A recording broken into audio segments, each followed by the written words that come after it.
there are a lot of organizations out there that are really beginning to call for the restoration of honor in D.C., which you can see over here are some of those groups. The Citizens Impeachment Movement, which I'm a part of, and I hope that all of you will join. In addition, for impeaching Trump again, which has their petition, you'll be able to hear and see their petition later on after this video. And 14th Amendment Now, which is Jessica Denson, and Lights On, which I really respect her work. I value her work. And obviously, the Election Truth Alliance, which I am also very supportive of. Now, I'm supportive of the 14th Amendment, Section 3, and the Election Truth Alliance for a very big reason. Because we are living in a country in which core values, core constitutional principles are constantly under attack. And they shouldn't be. They're under attack for one reason. Because we, the voters, see, we have this little thing. We voters think that our power is only at that one time every year, right? We vote. And we think that that's all the power that we have to be able to make certain that Washington, D.C. is ethical. We don't. We have more power than that. Our powers includes the three other areas that you see. 18 U.S.C. 242, which is, what 18 U.S.C. 242 is deprivation of rights under color of law, which is a criminal violation when the government employees deprive us of our rights, and the criminal penalties of it. Quo renturo, which is your state attorney general's power to be able to challenge the constitutionality of an elected official in D.C., to be able to say that they constitutionally cannot hold that office. The ability to take people out of Congress, the ability to take people out of the Senate, the ability to take even people out of the presidency. If they are constitutionally not able to hold that office, they are gone. But they have to take in front of the U.S. Supreme Court. The other one is Bevin's actions. Bevin's actions are our civil capability, our ability to sue the United States, to be able to sue United States federal officials. You can't sue the government. You're suing individuals. So, like, you can't sue an agency that deprives you of your constitutional rights. It's an individual, which is righteous, right? Because agencies are nothing. The government is a figurative thing. But it's an individual who takes actions that deprives you of your rights. Now, the person who is primarily responsible for depriving you of your rights would be those government officials, but the people that tend to be the ones that get sued by the Bevin's actions are law enforcement. But we don't need to do that. If mid-range people who are at the executive level, like the Attorney General of the United States or the head of ICE, puts down illegal orders, those illegal orders compel lower agents to violate people's constitutional rights because they are handed illegal orders. My hope is that the Bevin's actions in those cases, if they were able to find that the head of ICE gives illegal orders, that we shouldn't necessarily sue those individual ICE agents. We should, yes, but really you want to get to the guy who gave the order. And that's how you defeat illegal orders. And that's also how you compel these actions. Because you can sue congressmen. You can sue senators. You can sue the President of the United States. For example, if it deprives you of your rights. So I don't know what these things could do. I mean, it's really like time for us to rethink Bevins, particularly when it comes to making certain that congressmen are performing their duty, if at all possible. What it would take to properly make certain that this government restores itself to a place of honor and integrity. And that is to make certain that the Constitution is followed. And the Constitution's impeachment clause should be followed. Article 2, Section 4 should be followed. And the positions, at least, of the 2006 DOJ memo, which stated very clearly that a convicted felon cannot hold public office. If a convicted felon can't hold public office, because that convicted felon should be removed from office that day, because that's what the memo says. That's what the memo tends to suggest, is that it's just that we've never been here. It's not that the Constitution or the courts has ever explained that a convicted felon can't hold public office. It's that we've never been here where a convicted felon gains and holds public office. We've just never been here.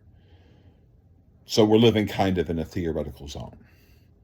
But we can take these actions. So yes, by all means, join the impeachment movements, please. But as you form these movements, begin deeper discussions inside of your efforts when you're lobbying your local congressman and your senator to impeach. Please include in these discussions your efforts of how you can restore honor in your community by protecting the citizens of your community and your state through Bevins, through Quo Rantoro, particularly to those people who take up arms against the United States, like January 6th and other things like that. And most important, 18 U.S.C. 242. Take these actions, like with the Election Truth Alliance. If a government official takes away your right to vote, comes after your right to vote, and you have the legal authority to vote, you should immediately band together and sue. Because this is a constitutional right you possess. You should sue any government official at the federal level who takes away. In your state, it's not 1983 is the state level of the Bevins actions against state officials. But it changes from state to state. But you should take actions to make certain that if you are capable of voting, to do so. Stop thinking that you're powerless.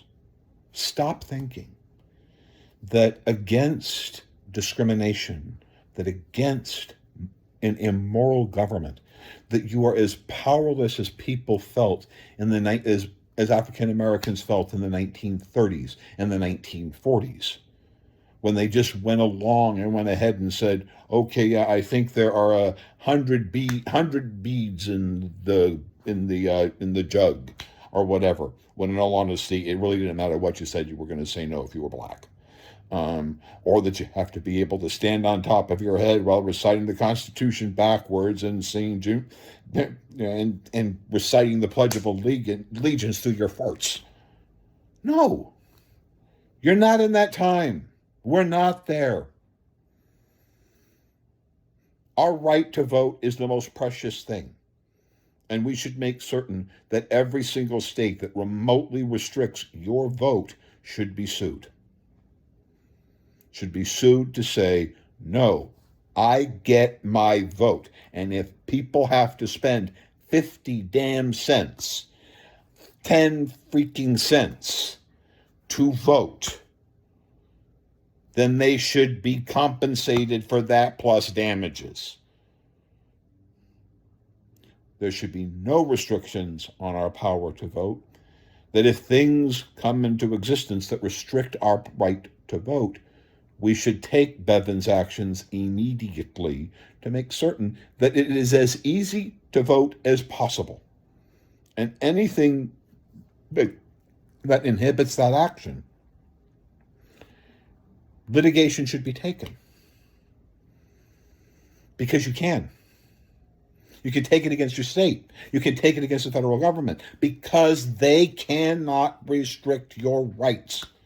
If a person is in violation of the 14th Amendment, Section 3, and they're holding office in 14th Amendment, Section 3, they should be sued for Bevin's actions because they are in violation of the Constitution.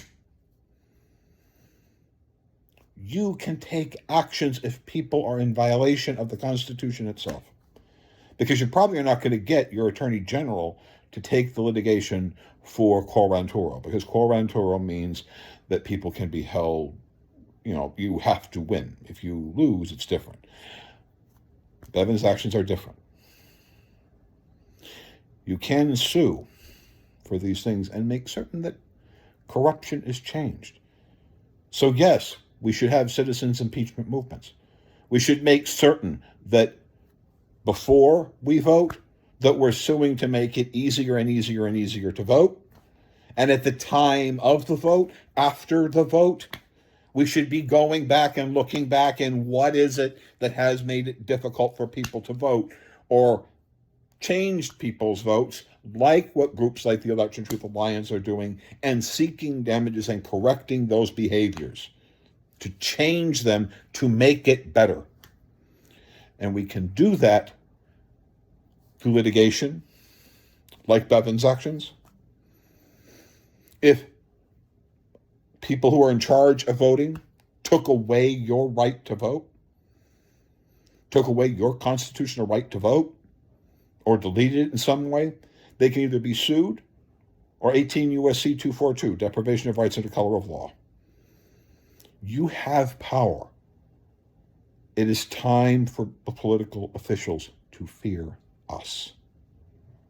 So please join the citizens impeachment movement. Sign the petition for impeach now. Go over, become part of Lights On and Jessica Denson. And please be part of the Election Truth Alliance, even if you don't entirely trust, even though you don't want to be conspiracy theorist or whatever. It's not about that. You're part of it because what you want to do is you want to remind people who are dealing with the elections, don't screw with my vote before, during, and after, ever.